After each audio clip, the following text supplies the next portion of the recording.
Bonjour à tous, de retour sur la chaîne Basket Session. Nouvel épisode du CQFR. Shai, 7 matchs au programme la nuit dernière. On peut peut-être commencer avec la victoire des Timberwolves contre les Clippers 118-100 à Los Angeles avec un grand Anthony Edwards. On sait que Karl Anthony Towns est absent. Il sera absent au moins 4 semaines. Il a déjà été opéré. Il sera réévalué dans 4 semaines. C'est pas dit du tout que les Timberwolves puissent compter sur lui sur la fin de saison et même en playoff. Mais en attendant, Anthony Edwards est en mode patron. Il a sorti 37 points, 8 rebonds, 4 passes. Très bonne défense aussi au passage. Ça ne se lit pas trop dans les stats, mais il Ouais. a bien défendu. Et donc, victoire, comme je disais, des Timberwolves à l'extérieur. Et ils ont été menés, ils ont compté jusqu'à 22 points de retard, donc gros comeback des Wolves. Au tout début, au début cela Ouais, dit. exactement. Donc ça laisse le temps de. On sait que dans la NBA de 2024, on peut facilement renverser une vingtaine de points de retard, mais les Wolves ont eu ce mérite-là de ne pas se laisser enfoncer contre une grosse équipe quand même. Et il y a pas, donc tu fais bien de souligner le gros match d'Anthony Edwards qui a drivé jusqu'à plus soif, quoi. Et il les a vraiment, il leur a vraiment fait mal dans ce registre-là. Mais il y a aussi eu la perf de Nickeil Alexander-Walker qui fait son meilleur match de la saison avec 28 points. Et les Wolves ont aussi profité malheureusement de la blessure de Kawhi Leonard, touché au dos en cours Ouais. de match. Je pense qu'il sort entre le premier et le deuxième quart-temps. Il a joué tout le premier quart-temps Ouais. et après il est sorti. Et il a quitté la salle même, apparemment, en cours de deuxième quart-temps. Alors, je sais pas pourquoi. Je sais pas si c'était pour recevoir des soins spécifiques immédiatement, mais apparemment, il a quitté la salle au cours du match. Et ça a évidemment été trop compliqué à gérer pour les Clippers et les Wolves qui, après deux défaites de suite, qui se sont bien repris dans la course à la première place à l'Ouest. On sait que les Clippers, c'est pas la même équipe sans Leonard. Il menait de 13 points quand Kawhi y sort. Mm. Euh, Évidemment, ça change la donne. Paul George et James Harden sont deux All-Stars. Paul George est même un super joueur, mais c'est pas la même force de frappe offensive, je trouve, que Kawhi Leonard, qui a vraiment, notamment au niveau du physique, c'est un physique beaucoup plus dur à contenir que celui de Paul George, même si Paul George est grand. Il a une puissance, Kawhi Leonard, qui généralement pose de gros problèmes. Mais oui, tu l'as dit, belle victoire des Timberwolves, concurrents directs. Je pense que là, ils sont quasiment. Alors, non seulement ils sont encore en course pour la première place, ils sont troisième, ils ont une défaite de plus que le tandem OKC-Denver qui est à 45-20, les Minnesota est à 45-21. Mais au final, les Timberwolves sont quasiment sûrs de finir dans le top 3 à ce stade de la saison. Euh, voilà, ça va leur assurer l'avantage du terrain au moins au premier tour des playoffs. C'est énorme, ça valide une belle saison parce qu'on savait, enfin, on se disait qu'il y avait moyen qui. Bah, je pense que on les voyait peut-être plus autour de la entre 5 et 10 pour faire très très large. On les voyait Ouais. bien à la lutte pour le play-in dans tous les cas. Mais ça valide une très très belle saison quoi qu'il arrive et elle peut être encore plus belle s'ils finissent premiers à la fin. Allez, on continue avec par exemple la victoire des Kings. Allez, Je te après, propose. à la limite, on peut. Enfin, c'est ce que je me disais, hein, mais vu qu'on parlait de Minnesota et qu'il y avait la lutte pour la Oui, première on peut place, parler on peut d'OKC. parler Allez, d'OKC parce que ils ont vraiment eu des difficultés contre les Pacers et ils ont perdu ce match. défaite d'OKC contre Indiana 111-121 à Oklahoma City. Mm. Euh, alors, il manquait Jalen Williams. On Ouais, sait, il s'est blessé l'autre fois à la cheville, ouais, si je cheville, dis ouais. pas de bêtises. Évidemment, son absence s'est fait ressentir. Alors, il y a 30 points, 10 rebonds, 5 passes de chez Gilgeous-Alexander, mais il a beaucoup shooté, 27 tirs. Il a été sous les 50%, ce qui lui arrive pas souvent. Et donc, je le disais, défaite contre des Pacers qui ont été très rapides, mais aussi très bons en défense par moment. 18 points, 12 passes de Tyrese Haliburton, 18 points, 11 rebonds de Pascal Siakam, c'est les deux double-double, 24 points de Miles Turner et belle victoire d'Indiana. Ouais, ils ont fait le match parfait les Pacers parce que pour battre OKC, surtout là-bas, il faut être très adroit et il faut réussir à verrouiller défensivement, ce qui n'a pas été le fort des Pacers cette saison jusque-là, mais là sur ce match-là, ils ont été vraiment très très bons. Indiana fait un beau rapproché au classement en plus. Et j'ai bien aimé le match de Miles Turner, 24 points, et je crois que sur les 3 derniers matchs, il est à 14 rebonds de suite. Il est plus très loin du record de contre pour un joueur des Pacers, toujours détenu par Jermaine O'Neal, nombre de contres en carrière.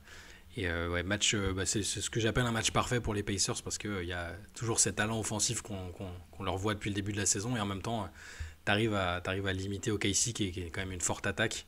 Et même sur les pourcentages, hein, je pense que ça se voit, ils shootent à 54% et ils maintiennent OKC à 43%, ce qui est quand même pas mal.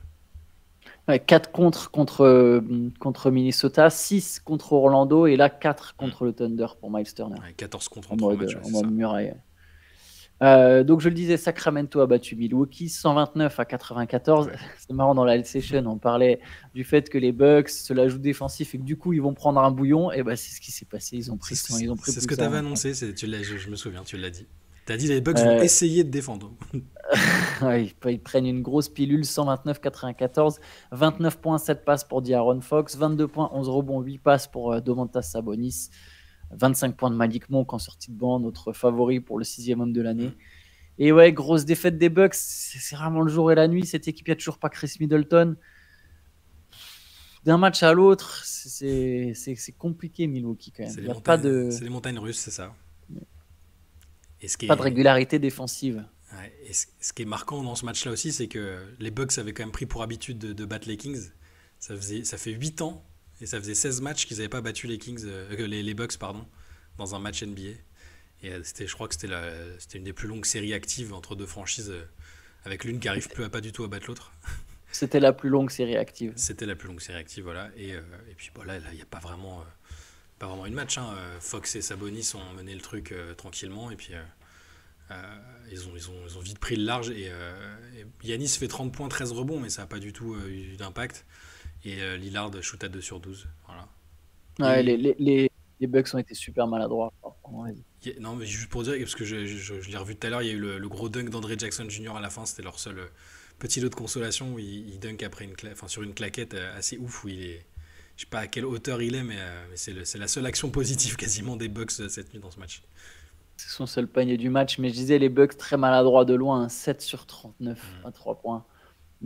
Bon, voilà, ça explique l'écart aussi violent. C'est-à-dire que c'était pas un match défensif, du coup, effectivement, mais Ouais. c'était un match où il fallait mettre des 3 points et les Bucks ont eu vraiment aucune adresse extérieure, alors qu'à l'inverse, les Kings en ont mis 18 sur 40. Donc à partir de là, ça fait vite un écart. Ouais. On peut continuer avec le match des Spurs, le match de Victor Wembanyama. Petite nuit pour Victor Wembanyama. Alors, il fait quand même 13 points, 10 rebonds, 6 passes de contre.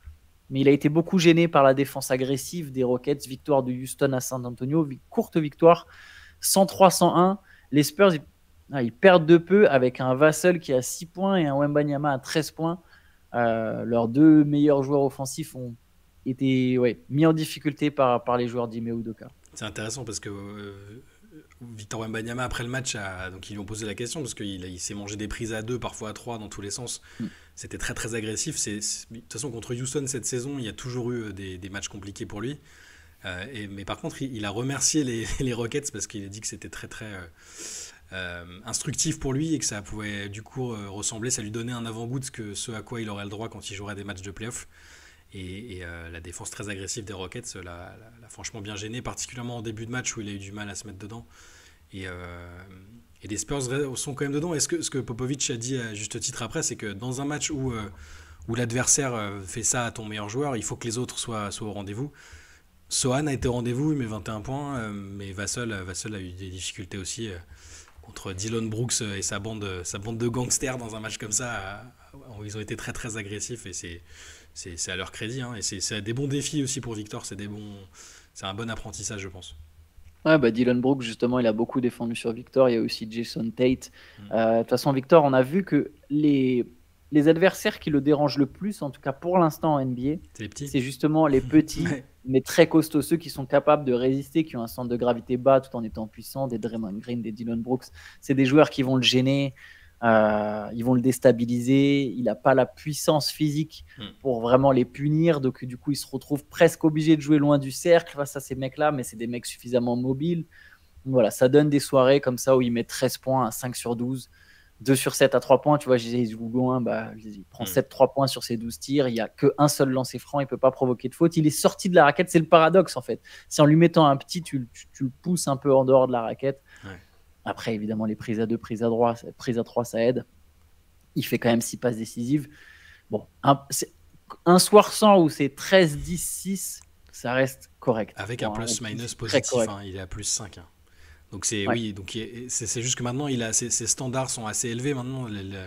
Le dernier mois qu'il a effectué avec des énormes perfs, son standard est très très élevé. Mais là, si ça c'est le plancher, c'est la perf plancher de Wembanyama quand il est en difficulté, puisque même lui l'a avoué, c'était très physique et assez compliqué. Mais bah, ça reste un match où il est en positif au différentiel, où il fait un double-double avec 6 passes en plus, 2 contre. C'est ça qui est prometteur aussi avec lui, c'est que dans ces matchs où il va apprendre, il est quand même dans des stats assez, pour le commun des mortels, comme je dis toujours, ça reste très très appréciable quand même.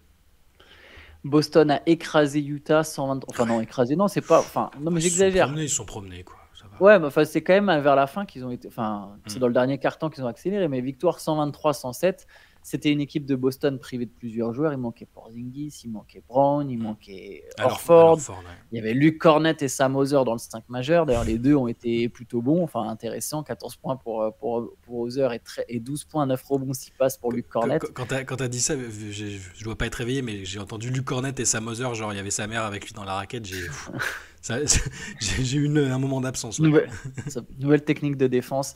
Mais du coup, oui, les Celtics sont accélérés sur la fin Mm. pour prendre enfin, pour s'assurer la victoire. Il y a surtout eu 38 points de Jason Tatum qui a Ouais. haussé son niveau de jeu en l'absence des joueurs que j'ai cités. Voilà, Tatum qui met 38 points et la 51e victoire de la saison pour Boston. Ouais, et Derrick White qui ajoute 24 points. Les deux se sont un peu chargés des affaires courantes. C'était pas un match ultra simple avec les absences, mais c'est pour ça que je dis que c'est pas, ils les ont pas écrasés, mais c'était quand même, ils sont un peu promenés quoi. Ils ont pas, ils ont maîtrisé le match. Je les ai pas trouvés en difficulté. 26 points et 6 passes pour le rookie Keyonte George d'ailleurs qui fait plutôt une C'est bonne saison. gros début de match. Je crois à la fin du premier, il était à 14 points, ou 13 ou 14 points, mais ouais, très bonne. On n'en parle pas parce que Utah est pas très très médiatisé, c'est comme ça, mais t'as raison, il fait une bonne saison rookie. Les Knicks ont écrasé les Sixers. Là, on peut parler d'écraser. 106-79, c'est la deuxième fois que Philly met que Mm. 79 points contre New York. La Ouais. première fois, ça avait marché parce que New York en a mis 73, mais là, il y en a eu 106. Avec le retour d'O.J. Anunoby, enfin, après sa blessure au coude, il a manqué 18 matchs. 18 Là, matchs. Ouais. Anunoby revient, il a été ovationné. Les Knicks, dans la foulée, gagnent assez facilement. 20 points, 19 rebonds et 10 passes pour Josh Hart, qui est vraiment le meilleur arrière rebondeur de la ligue, ou le meilleur ailier rebondeur de la ligue. Mm. Un quatrième triple-double de la saison pour Josh Hart, c'est assez inattendu. Et je le disais, victoire des Knicks. Et du coup, le bilan des Knicks avec Anunoby, 13 victoires, 2 défaites. Et ouais, bah, le retour va. De toute façon, tous les retours vont faire du bien en Knicks. Ils étaient complètement. C'était l'hécatombe, hein, entre des petites blessures et des trucs plus sérieux. Là, ils avaient et Jalen Brunson et O.J. Anunoby. C'était forcément plus simple contre des Sixers qui sont. Parce que là, il y avait Tyrese Maxey, Nico Batum était là aussi, mais en sortie de banc. Enfin, ils récupèrent un peu de monde, mais c'est quand même très compliqué parce que autant les 79 points de l'autre jour avaient suffi à battre les Knicks, autant dans un match normal de basket, ça peut pas suffire en NBA aujourd'hui. Et là, les Knicks l'ont largement emporté. En plus, ça leur permet de conforter la quatrième place, que ça aussi c'est une des luttes intéressantes dans la conférence Est pour la fin de saison. Et ouais, en voyant Josh Hart, je me suis dit que c'était. Enfin, les fans d'Enix, je pense qu'ils sont vraiment ravis cette année parce qu'ils ont récupéré encore des joueurs. Enfin, ils peuvent compter sur des joueurs qui incarnent vraiment les valeurs qu'ils aiment bien. Je parle des fans Ouais. d'Enix les plus anciens, on va dire, hein. Bon, s'il y a des fans récents, je suis pas sûr que le côté tough et tout les intéresse particulièrement, mais c'est dans l'identité de la ville, c'est un peu l'ADN de ce jeu quand même basé sur la défense, la dureté. Et, bah, tu vois des mecs comme Josh Hart qui s'arrache au rebond, il prend 19 rebonds. Voilà, avec ces joueurs-là, même Anunoby, Bronson, je trouve qu'au moins, peu importe ce que fera New York, déjà avoir réussi à. Ça, c'est au crédit de Leon Rose quelque part et un peu du staff qui était avec lui, mais avoir redonné cette fierté aux fans des Knicks. Parce que les mecs sont fiers, alors on les voit pas forcément, on voit pas toujours les scènes où ils sont devant le Garden en train d'hurler des trucs qu'on aime bien voir, c'est marrant, mais ils sont globalement très contents de cette équipe et elle les représente bien, c'est surtout ça qui. Ils sont pas si obsédés que ça par l'arrivée d'une star, à un moment ça a été le cas. Ils ont été un peu séchés par le choix de KD à l'époque de choisir Brooklyn et tout ça, mais je pense qu'ils préfèrent, si tu demandes aux fans d'Enix, ils préfèrent avoir une équipe comme ça de, de, de Ouais, soldats hyper durs qu'un mec avec une équipe avec une star ou deux qui représentent peut-être moins la ville. Donc là, l'équipe est à l'image de la ville et de l'équipe. Enfin, je pense qu'ils seraient contents d'avoir Kevin Durant, mais je vois Oui, ce que oui, tu veux dire. Ils veulent une équipe dure. En fait, ils veulent pas une équipe flashy. Ils veulent pas forcément une exactement. super team absolue. Ils veulent qu'il y ait des guerriers. Cette équipe-là leur plaît beaucoup. Si tu rajoutes une superstar dans Mhm. cette équipe-là, tout en gardant Bronson, voilà, c'est pas pour taper sur Randle, mais si tu arrives à échanger Randle et un ou deux autres mecs contre une star qui pourrait prendre la place de Randle, ça serait quand même une équipe assez incroyable avec Anunoby, Josh Hart, Hartenstein. tous les guerriers que tu as là. Je sais pas, si tu mets Mitchell Robinson, Julius Randle et 3 picks et que tu arrives à avoir une star pour ça, ça donnerait une équipe des Knicks vraiment, vraiment très sympa. Mais elle est effectivement très intéressante à suivre, cette équipe de New York. J'ai hâte de la voir en playoff et j'espère qu'elle sera au complet et qu'elle aura le temps un peu de prendre ses marques, de reprendre ses marques juste avant les playoffs. Pareil. Allez, on passe au dernier match de la soirée. C'était la grosse affiche entre Memphis et Washington. On a gardé le meilleur pour la fin. Victoire des Grizzlies. Je ne suis pas surpris que les Grizzlies aient gagné. C'est quand même une bien meilleure équipe que Washington. Ils ont gagné 2 fois plus de matchs que Washington cette saison. Victoire 109-97. Avec les 24 points de... C'est Trey Jamison. Ouais, c'est ça. Trey Jamison. 27 points donc pour Jamison, 19 points pour JJ Jackson qui lui aussi de toute façon cartonne sur cette fin de saison avec des joueurs improbables du côté de Memphis. On peut parler de Bilal, 11 points, 5 rebonds, 4 passes, 2 interceptions, un contre assez extraordinaire. Et quel contre Ouais, quel contre. Il a juste manqué d'adresse en fait. Il finit à 3 sur 12, il a pris 10 tirs à 3 points, il en a mis 3. Il manquait un peu d'adresse, mais grosse activité, je vais dire ça. Toujours, de toute façon, c'est un pléonasme avec Bilal Koulibaly. Quand il est là, tu sais qu'il y a de l'activité, tu sais qu'il y a de la défense. Après, l'adresse, c'est un peu variable, c'est normal, c'est un rookie. C'est essentiellement des tirs à 3 points. Mais c'est toujours. C'est la raison pour laquelle tu peux regarder un match des Wizards. Quand il est là, tu sais que il va se passer des choses de ce genre. Et l'action est incroyable. C'est face à J.J. Jackson, justement, qui le cross, qui réussit un super cross sur lui, et tu te dis c'est bon, il part en drive et c'est terminé, et ça va faire top 10 mais en faveur de Jackson. Et Bilal là, il se redresse à une vitesse assez surnaturelle et il va le scotcher derrière quelques mètres plus loin. C'est une magnifique action défensive de sa part, et ça montre quel défenseur terrifiant il peut être. Je pense que c'est déjà un très très bon défenseur. Je veux dire, il serait dans une équipe compétitive, ses coachs diraient que pour un rookie, il est déjà très très bon en défense et il aurait du temps de jeu, je pense. Mais voilà le potentiel qu'il peut avoir, c'est un peu comme Ozar Thompson. C'est des garçons qui ont déjà le physique, le potentiel, le cerveau pour être des très très très forts défenseurs à l'avenir. Yes, je suis d'accord avec toi. Il y a vraiment un potentiel intéressant chez ces garçons et notamment chez Bilal. On va peut-être se laisser là-dessus, Chai. Absolument. Voilà, c'était un CQFR. On est revenu sur tous les matchs. On se retrouvera demain pour un nouveau CQFR, évidemment. Aujourd'hui, pas d'autres rendez-vous sur la chaîne, mais vous pouvez toujours retrouver le podcast. D'ailleurs, on n'a pas dit pour Rudy Gobert. Donc, le podcast est sur Rudy Gobert, un podcast fait par Théo et Shai. Et Rudy Gobert qui est sorti sur blessure, touché aux côtes en fin de match lors de la victoire des Timberwolves. Il a dit qu'il avait du mal à respirer après. Alors, les examens n'ont pas révélé de fracture, a priori, donc ça va, mais ça le gênait pas mal. Donc, peut-être des côtes fêlées. Je sais pas si ça lui fera manquer un match ou quoi, mais c'était douloureux après le match, en tout cas. Yes. Bon, allez, on va se laisser là-dessus. Ouais. Bonne journée à tous. Ciao, ciao. Ciao, bonne journée.